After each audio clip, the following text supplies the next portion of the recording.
వేములవాడలో శివసేన యూత్ ఆధ్వర్యంలో ఘనంగా సరస్వతి పూజ నిర్వహించారు. రాజన్న సిరిసిల్ల జిల్లా వేములవాడ పట్టణంలోని భగవంతరావు నగర్లో సోమవారం శివసేన యూత్ ఆధ్వర్యంలో సరస్వతి పూజను అత్యంత భక్తి శ్రద్ధలతో నిర్వహించారు.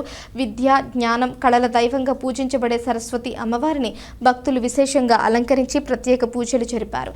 ఈ సందర్భంగా అమ్మవారికి పుష్పాలు, పళ్లు, పంచదారులు, వివిధ రకాల నైవేద్యాలు సమర్పించి ఆరాధన నిర్వహించారు. భక్తులు పెద్ద సంఖ్యలో పాల్గొని అమ్మవారి కరుణా కటాక్షాలు పొందాలని ఆకాంక్షించారు. ముఖ్యంగా విద్యార్థులు ఈ పూజలో ప్రత్యేకంగా పాల్గొని తమ విద్యాభివృద్ధికి అమ్మవారి ఆశీస్సులు కోరుకున్నారు. పూజల అనంతరం వినాయకుని 108 రకాల ప్రసాదాలను సమర్పించడం విశేషం. స్థానిక మహిళలు, యువతులు, పిల్లలు పెద్ద సంఖ్యలో పాల్గొని ఈ పూజలో భాగమయ్యారు. శివసేన యూత్ సభ్యులు మాట్లాడుతూ ప్రతి సంవత్సరం భక్తి శ్రద్ధలతో సరస్వతి పూజను నిర్వహిస్తున్నామని, భక్తుల సహకారంతో ఆధ్యాత్మిక కార్యక్రమాలు కొనసాగుతాయని తెలిపారు.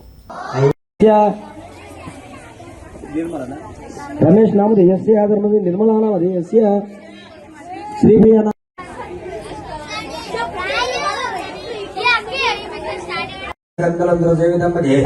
విశ్వకర్మార్థాగ విముఖోత్పన్న స్థాన గత్యమహర్షయ పంచ